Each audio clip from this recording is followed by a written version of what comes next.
Que seu dia e sua semana sejam abençoados. Bem-vindos à nossa conversa de hoje. Hoje a gente vai mergulhar no capítulo 4 do Livro dos Mártires. O tema central aqui é um período histórico bem denso, que a fonte chama de Idades Obscuras. É quando, segundo o texto, a perseguição religiosa foi muito intensa, praticada pela Igreja Papal. O livro faz um contraste forte com as perseguições anteriores do mundo pagão, sabe? Dizendo que essas foram até mais severas. Vamos focar nos grupos que o capítulo menciona, os valdenses, os albigenses e, mais pra frente, os protestantes na França. A ideia é tentar entender a natureza desses eventos, os momentos mais marcantes e como foi a experiência dessas pessoas perseguidas, sempre olhando para o que o texto nos conta. Ok? Vamos lá, o texto já começa forte, né? Falando dessa transição do Império Pagão para a Igreja Papal como perseguidora, que teria usado o poder da espada, se afastando do que seria o espírito do Evangelho. Exatamente. E o que é fascinante, ou talvez perturbador, né, é o contexto que o texto dá para essas dissidências surgirem. Ele aponta para inovações e superstições papais, como ele chama. Figuras como Berengaro, lá pelo ano 1000, e depois Pedro Bruys, em Toulouse, eles teriam começado a pregar um retorno a uma simplicidade original, né, do Evangelho. O Bruys até escreveu um livro chamado Anticristo. E os seguidores deles ganharam vários nomes: berenganos, enericianos, apostólicos, dependia do líder ou a ênfase deles. E aí, nesse cenário, aparece Pedro Valdo, ou Valdo de Lyon. O texto descreve ele como um homem muito piedoso, que conhecia bem as escrituras e se tornou um opositor forte do papado. É daí que vem o nome valdenses, certo? Isso, e a reação, segundo a fonte, foi bem dura. O Papa Alexandre III excomungou o Valdo e os seguidores. E parece que ordenou ao bispo local que os exterminasse. Seria o começo das perseguições papais contra eles. E se a gente conecta isso ao quadro maior, o texto liga diretamente o movimento valdense ao surgimento oficial da Inquisição. O Papa Inocente III teria autorizado monges a serem inquisidores, sabe, com poder para investigar e entregar os hereges para o braço secular, ou seja, para as autoridades civis punirem. E o processo descrito é alarmante. A simples acusação já tinha um peso enorme contra a pessoa, que muitas vezes não tinha um julgamento justo, nem sabia quem o acusou. Domingo, o fundador da Ordem Dominicana, é colocado como figura central nisso. E os dominicanos se tornaram os principais agentes dessa Inquisição, segundo o livro. Nossa, e o texto não poupa detalhes sobre a brutalidade que ele atribui a esse sistema, né? Descreve o poder dos inquisidores como quase ilimitado, sem muita consideração por idade, sexo, posição social. Acusações anônimas eram aceitas e ter dinheiro podia ser um risco, porque o confisco de bens era comum. Pois é. A fonte relata uma crueldade que até em coisas pequenas, tipo levar água para um prisioneiro podia ser visto como favorecer hereges. Advogados tinham medo de defender até os próprios parentes. Complicado. E a perseguição chegava ao ponto de desenterrar e queimar corpos de gente já morta, mas que foi acusada depois, e os bens eram confiscados dos herdeiros. É bem pesado o relato. E essa estrutura toda da Inquisição, que o texto diz ter se formado em resposta aos valdenses, foi usada com a mesma força ou até mais contra outro grupo importante da época, os albigenses. Sim, os albigenses. O nome vem da região de Albi, na França. Eles também tinham uma fé que a igreja via como heresia e foram condenados lá no Concílio de Latrão com o Papa Alexandre III. O texto diz que eles cresceram muito, chegaram a dominar cidades inteiras e tinham apoio de nobres importantes, tipo o Ramon Conde de Toulouse. E aqui a narrativa do texto fica bem intensa, né? O estopim para a campanha militar grande contra eles, segundo a fonte, foi o assassinato de um representante do Papa, o Frei Pedro de Castelnau, lá nas terras do Conde Ramon. Aí o Papa teria usado isso para convocar o que o texto chama de Guerra Santa. Mobilizou exércitos da Europa toda, com promessas de indulgência, paraíso. Ah, tipo as cruzadas? Exato. Parecido com as cruzadas para a Terra Santa. mas para lutar contra os albigenses na própria Europa. O conde Ramon tentou defender suas terras, mas enfrentou as forças papais lideradas por gente como Simão de Montfort, descrito como um nobre católico bem fervoroso. Mas a resistência não deu certo para o conde, né? O texto diz que ele foi capturado de forma traiçoeira, numa conferência, e forçado a uma retratação pública humilhante. Isso abriu caminho para uma perseguição ainda mais forte contra os albigenses, e uma consequência direta que o texto aponta foi proibir os leigos de lerem as escrituras naquela região. O capítulo ainda menciona rapidinho outras perseguições, depois na Lituânia, Polônia, lá pelo século XVII, falando da crueldade dos cossacos. Isso levanta uma questão importante que o texto toca. As raízes da reforma na França parecem ser mais antigas do que a gente geralmente pensa. O capítulo fala que já no século XIII, um estudioso chamado Almerico e os discípulos dele foram queimados em Paris. Por quê? Porque questionavam dogmas como a transubstanciação, sabe? A ideia da presença literal de Cristo na hóstia. E também a veneração de santos, que eles viam como idolatria. Entendi. Isso mostra que tinha um fio de dissidência correndo ali por séculos. Sim, e a fonte ilustra a repressão a essas ideias com exemplos bem chocantes de violência na França. Fala de João Clark, em 1524, ele colocou um cartaz chamando o Papa de Anticristo.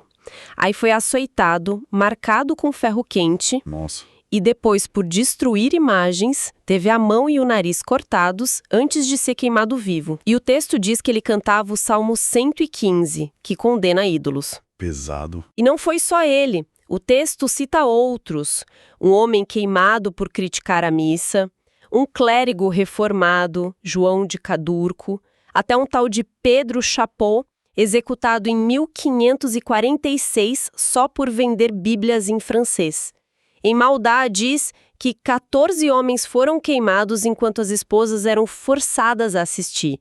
E tem um relato horrível de uma família em Niverne, em 1554. Cobriram eles com material inflamável, cortaram as línguas e queimaram. E os carrascos teriam gritado: "Salgai, salgai esta carne pecaminosa." Puxa vida. São exemplos que o livro usa para mostrar a dimensão e a crueldade dessa perseguição que ele descreve. E essa violência toda sistemática ia culminar um dos eventos mais terríveis narrados no capítulo, o massacre da noite de São Bartolomeu. Exato. O palco foi Paris, agosto de 1572. O contexto era um casamento real que, teoricamente, era para selar a paz. A irmã do rei Carlos IX com o Henrique de Navarra, que era um líder protestante, huguenote. Mas o texto apresenta isso como uma armadilha.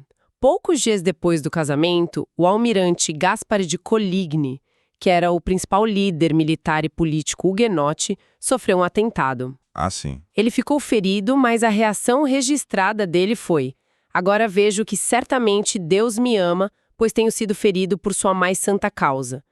Mesmo com avisos, ele ficou em Paris. E o massacre começou na noite de 23 para 24 de agosto, véspera do dia de São Bartolomeu. Deram um sinal combinado, soldados liderados por nobres católicos como o Duque de Guise invadiram as casas dos protestantes. Coligny foi um dos primeiros, assassinado no quarto por um homem chamado Besme.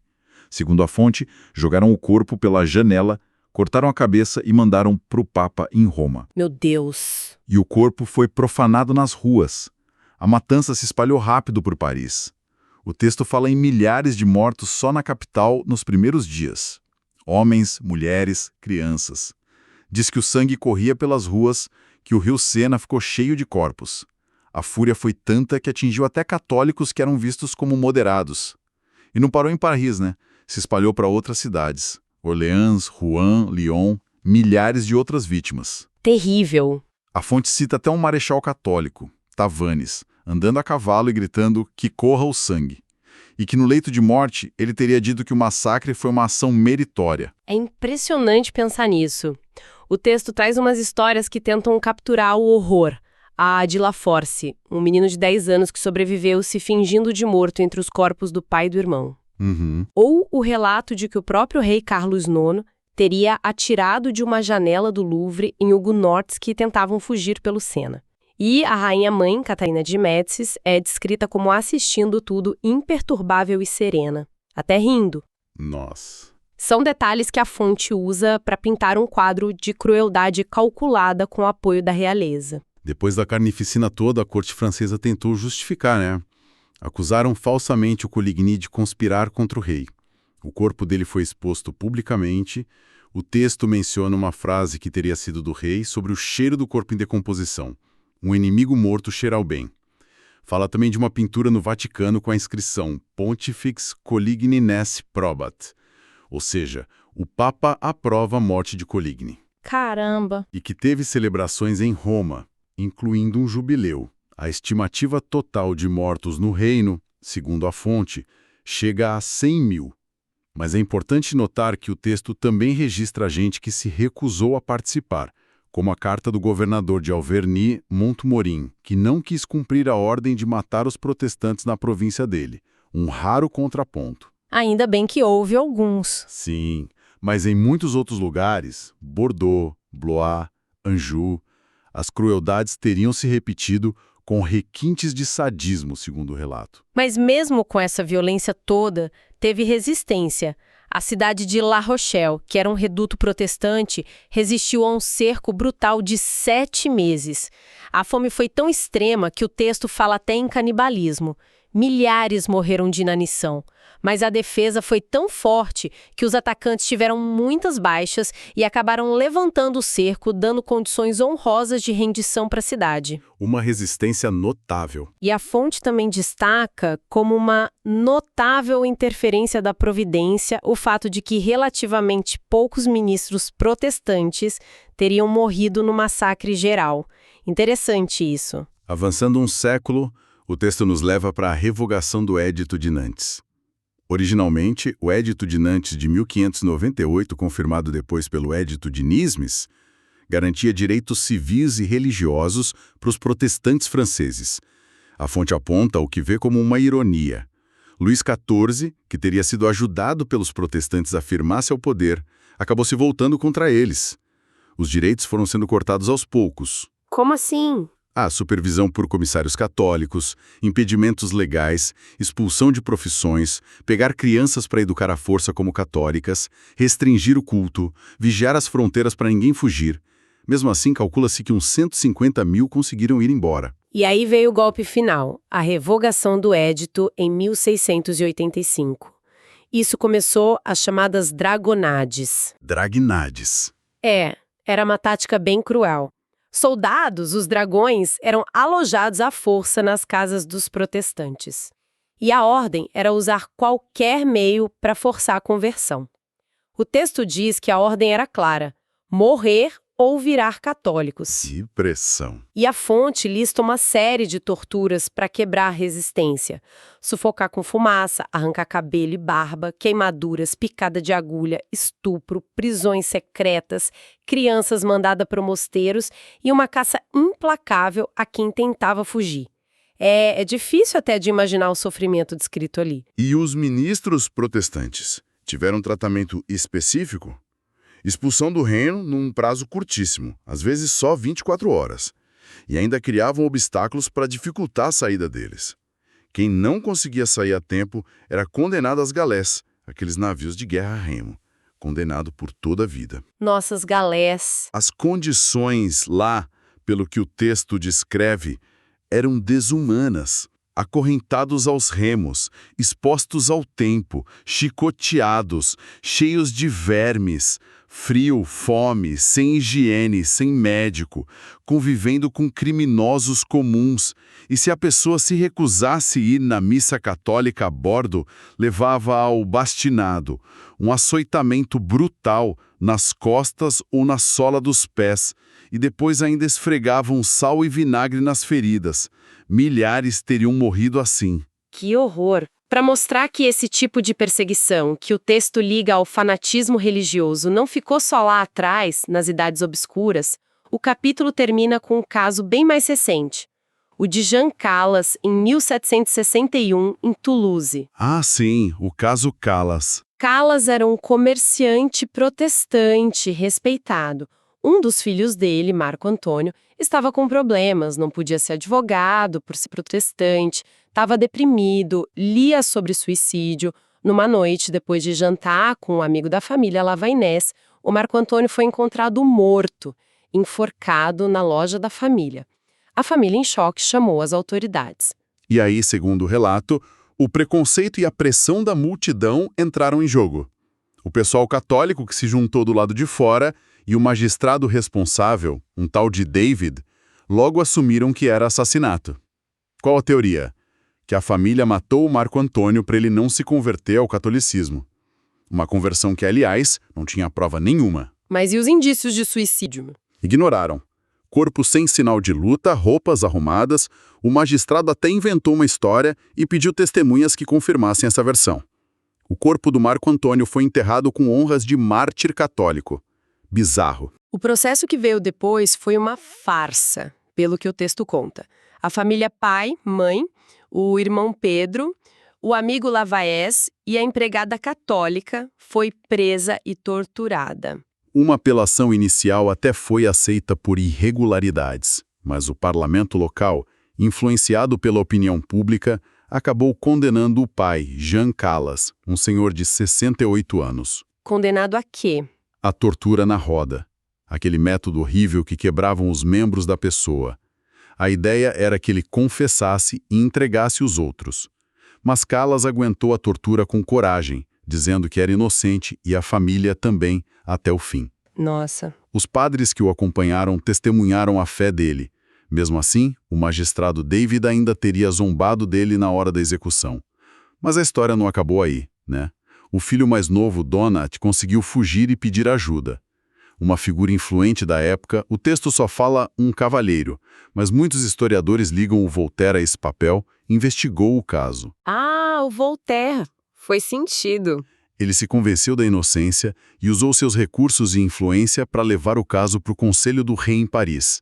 Depois de uma longa batalha jurídica, 50 magistrados declararam por unanimidade a inocência da família Calas. Com a ajuda do Duque de Choiseul, a sentença foi anulada, exatamente 3 anos depois da execução do Jean Calas. A família foi reabilitada publicamente, e o caso virou um símbolo na luta pela tolerância religiosa na Europa. Então, o que a gente tira disso tudo, olhando para o capítulo como um todo? Recapitulando, a gente viu a descrição do Livro dos Mártires sobre o que ele apresenta como uma escalada da perseguição pela Igreja Papal, a violência extrema relatada contra valdenses, albigenses, protestantes franceses, com exemplos chocantes como o massacre de São Bartolomeu e a revogação do Édito de Nantes. Vimos os métodos atribuídos à Inquisição, as conversões forçadas, e o caso Jano Calas como um exemplo tardio desse preconceito e injustiça que o texto descreve. E a reflexão final que o próprio texto propõe é um alerta, né? Contra o fanatismo religioso, contra o abuso de poder. Ele argumenta que perseguir alguém por causa da consciência, da opinião religiosa, vai contra os ensinamentos do Evangelho de mansidão, de salvação. A conclusão do autor é uma defesa clara da tolerância, do direito à proteção da lei para todos que obedecem às leis civis e praticam sua fé conscientemente, guiados pelas escrituras como eles entendem. E isso nos deixa com uma pergunta para pensar. Com base nesse material todo, o texto detalha atos terríveis cometidos séculos atrás em nome de uma suposta unidade religiosa. O que a gente pode aprender com essas histórias sobre os perigos de misturar poder absoluto com convicção religiosa? E como esses ecos, talvez, ainda ressoam hoje, em formas diferentes de intolerância, talvez mais sutis, mas que ainda existem. Fica aí a reflexão. Na nossa próxima conversa, a gente continua explorando o Livro dos Mártires. Que Deus abençoe a todos os ouvintes.